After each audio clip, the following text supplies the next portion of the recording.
Monitor 180 Hz lagi, Lenovo Legion R24A.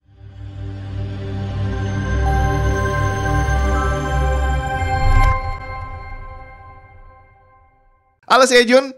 Ini adalah sistem penamaan yang saya suka gitu ya. Simple, nggak pakai angka dan huruf yang panjang banget.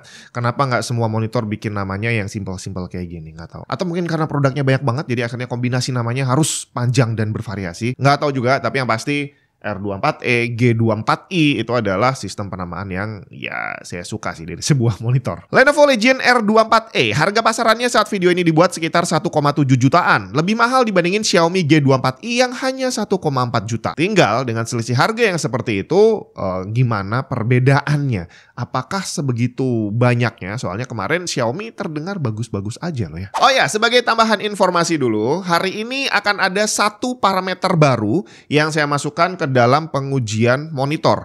Jadi kalau kita selama ini ngelihat parameter yang dijadikan acuan yaitu adalah warna dan response time, di mana ternyata hal ini sudah bisa disembunyikan. Artinya monitor semurah Xiaomi G24i kemarin secara responnya bagus, secara warnanya juga bagus. Terus kalau udah gitu apa gunanya ada monitor yang lebih mahal? Apakah gimmick atau penipuan atau gimana? Ternyata enggak. Dari satu metode baru ini nanti saya harapkan akan bisa menunjukkan kualitas sebenarnya dari sebuah monitor, bahwa warna dan responnya bisa bagus, tapi yang satu hal itu nggak bisa disembunyikan, akan kelihatan monitor yang bagus dan yang jelek, bre. Lenovo Legion R24E dari packing dusnya aja udah kelihatan bagus, beda sama dusnya Xiaomi. Jadi dari packingnya aja udah kelihatan ada pemangkasan untuk produk yang lebih murah kali ya. Begitu monitornya dikeluarin, tambah jauh lagi bedanya. Dia terasa berat, jauh lebih berat dari Xiaomi G24i. Kalau dari spek, berat bersih Xiaomi G24i cuma 3 kg, sedangkan Lenovo Legion R24E ini 4,8 kg. Jauh lebih kokoh. Setelah terpasang, tambah kelihatan sih ya. Dari standnya aja dia terlihat jauh lebih solid. Memang materialnya dari plastik, bukan besi seperti Xiaomi, tapi bikin plastik sekokoh ini kayaknya sih lebih mahal dibandingin plat besi yang dipakai sama Xiaomi. Cuma ini kakinya kelihatan kegedean gak sih dibandingin body monitornya.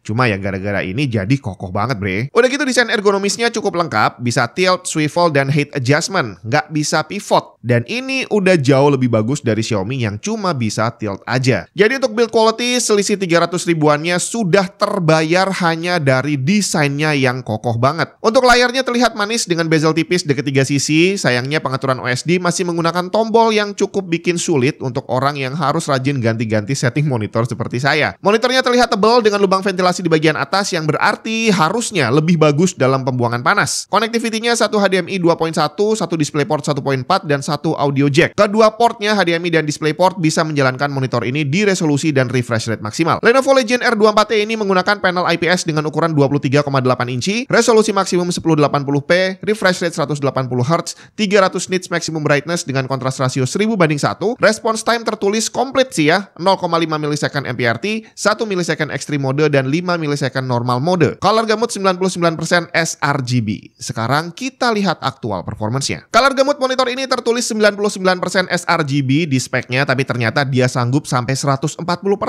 Hampir setara 100% DCI-P3. Gila banget. Dan ini lebih tinggi dari Xiaomi G24i. Dia punya mode sRGB dan DCI-P3, di mana di kedua mode tersebut, kontras, dark boost, dan saturation-nya dikunci, tapi brightness-nya masih bisa dirubah. Artinya, akurasi warna bawaan pabrik monitor ini tidak bisa dijamin. Saya tetap lakukan pengukuran pada mode sRGB bawaannya, dan ternyata di set terlalu terang di 237 nits, dengan putihnya cenderung kebiruan di 7000 Kelvin. Black level bawaannya 1,9 nits yang menghasilkan kontras rasio lebih dari 1200:1. Akurasi warnanya not bad sebenarnya dengan average 1,49 delta E, tapi beberapa warna masih lebih dari 2 delta E. Gamma juga kurang konsisten dan gray balance-nya juga kurang bagus. Saya lakukan kalibrasi ke 100 nits dan hasilnya bikin galau sih ini ya.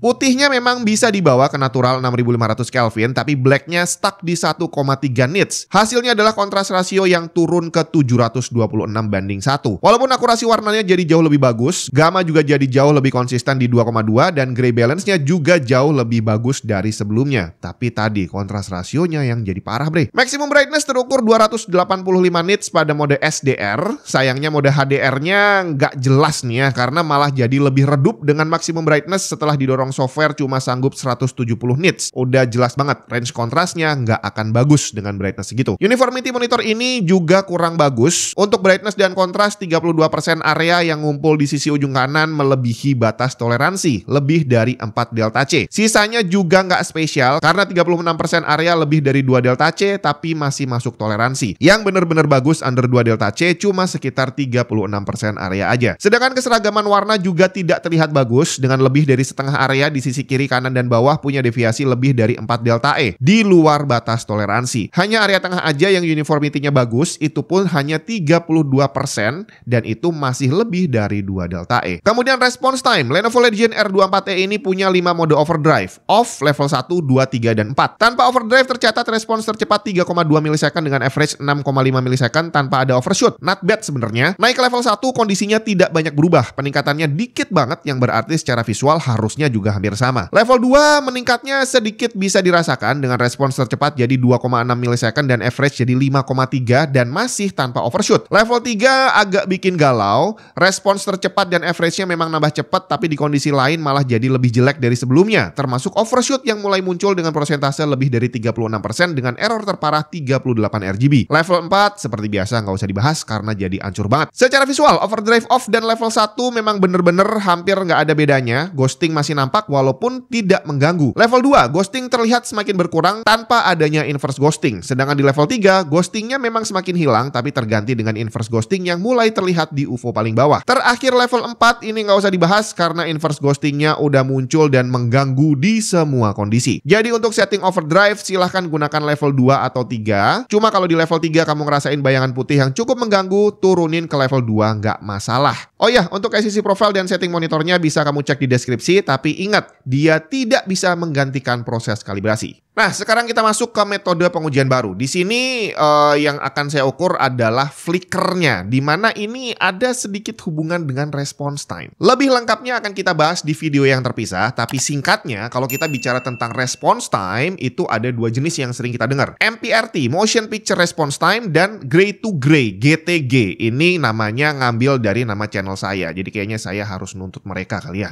Singkatnya, MPRT adalah seberapa lama satu warna ini ditampilkan pada monitor sebelum berganti ke warna lain. Sedangkan Gray to Gray itu adalah seberapa cepat backlightnya ini berubah dari satu warna ke warna berikutnya. Secara prinsip hampir sama sampai akhirnya ternyata pada prakteknya bisa jadi jauh berbeda. Jadi kalau Gray to Gray dia murni mengukur dari satu warna berubah ke warna lain dia seberapa cepat gitu ya. Sedangkan MPRT ini ternyata dia melakukan ya semacam cheating kali ya kalau kita mau bilang kayak gitu. Soalnya kemarin waktu lagi heboh frame generation itu dia dibilang sebagai fake frame rate, bahwa di antara FPS nyata itu diselipin FPS palsu yang menggunakan teknologi AI frame generation gitu ya. Jadi akhirnya walaupun FPS-nya terlihat tinggi tapi dia dibilang frame rate palsu. Nah, MPRT kurang lebih juga seperti itu. Jadi kalau tadi Gray to Gray perubahan warna dari warna satu ke warna kedua, kalau MPRT dia seberapa lama warnanya bertahan. Masalahnya bukan bertahan untuk berubah menjadi warna lain, tapi bertahan untuk dimatikan, bre. Jadi akhirnya di antara perubahan warna yang seharusnya diukur pada MPRT diselipin warna hitam yang didapat dari mematikan backlight. Jadi akhirnya angka response time-nya bisa dibikin sekecil mungkin karena yang mereka lakukan adalah buru-buru matiin backlight-nya gitu ya. Tinggal permasalahannya pada monitor yang murah,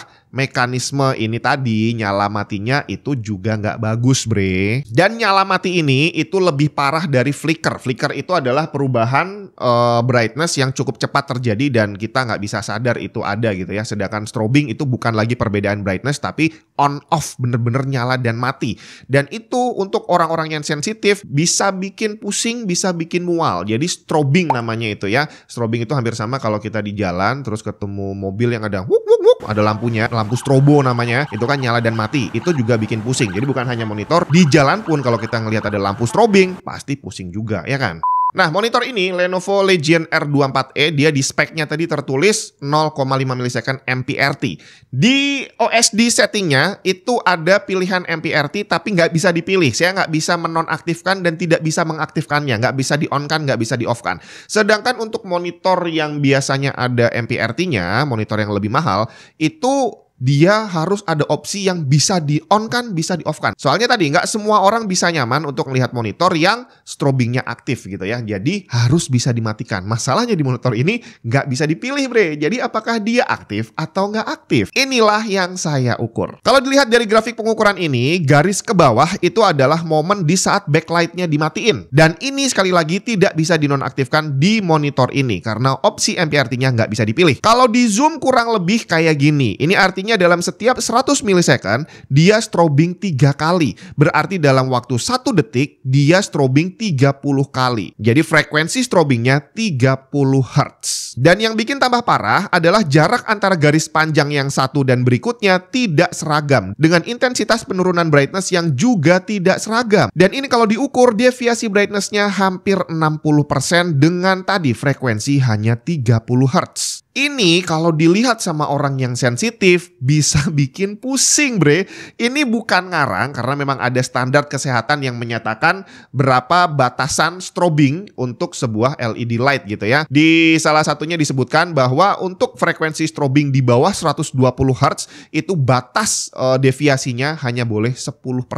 Monitor ini 60% coy. Cuma perlu dicatat, yang terjadi pada monitor ini seharusnya juga terjadi di monitor lain dengan range harga yang sama dengan spek yang serupa. Jadi nggak mungkin hanya terjadi di satu monitor ini doang. Cuma sayangnya baru kali ini saya melakukan pengujian ini. Untuk Xiaomi G24i kemarin saya udah nggak bisa ngetes karena monitornya udah nggak ada.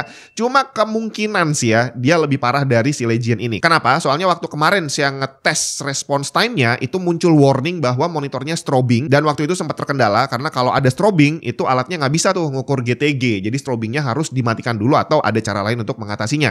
Di monitor ini ada muncul warningnya strobing tapi nggak sampai menghentikan pengetesan. Jadi kayaknya dari sini aja si Xiaomi harusnya lebih parah dari monitor ini. Cuma kapan-kapan kalau ada rezeki saya beli lagi untuk saya tes strobingnya seperti apa gitu ya. Kalau mau lihat pembandingnya, ini adalah flicker dari monitor Asus ROG Strix XG27 ACS yang harganya 4 jutaan. Beda jauh kan ya. Kalau di zoom dan diukur, deviasi brightness maksimum dari Asus ROG Strix ini nggak sampai 3%. Bandingin dengan Lenovo Legion R24E tadi yang hampir 60%. Cuma yang beda adalah di monitor Asus tadi itu nggak ada strobingnya. Jadi hanya flicker aja. MPRT-nya nggak aktif. Sedangkan di sini MPRT-nya sepertinya aktif tapi juga nggak aktif sampai akhirnya nggak stabil kayak gitu. Jadi kalau dibilang nggak sama memang iya. Tapi seharusnya di monitor ini MPRT-nya bisa dinonaktifkan. Yang sayangnya nggak bisa bre. Jadi akhirnya kalau kamu ngeliat monitor ini dan pusing, ya bisa jadi karena faktor itu tadi. Jadi kalau kamu nanti upgrade ke monitor yang 4 jutaan,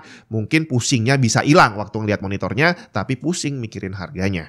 Dan itulah tadi Lenovo Legion R24E, di mana dari desain dan build quality-nya selisih 300 ribunya sudah terbayar kali ya dibandingin sama Xiaomi G24i. Cuma kalau secara performance kita coba lihat perbandingannya. Kontras rasio pada brightness tertinggi monitor ini 1200 banding 1. Lebih tinggi dari AOC 24G4E yang cuma 1000 dan Xiaomi G24i yang cuma 1100 banding 1. Tapi begitu brightness-nya diturunin ke 100 nits, hitamnya nggak ikutan turun bre. Black levelnya hanya mentok di 1,3 nits. Ini sama seperti AOC 24G4E dibandingin Xiaomi yang hitamnya bisa menyentuh 0,08. Hasilnya kontras rasio monitor ini hanya ada di kisaran 700 banding 1 sama seperti AOC dibandingin Xiaomi yang kontrasnya malah jadi lebih bagus di 1200 banding 1. Sedangkan response time monitor ini kurang lebih masih sama seperti lainnya, perbedaannya nggak sampai 1 milisecond dan nggak akan bisa dirasakan secara visual. Sedangkan flickernya tadi karena baru monitor ini yang saya ukur, saya nggak bisa kasih perbandingan dengan yang lainnya. Semoga habis ini akan ada monitor lain yang diuji dengan cara yang sama dan database-nya akan bisa saya update. Tapi yang pasti overall secara harga monitor ini masih layak dibeli lah dengan harganya yang 1,7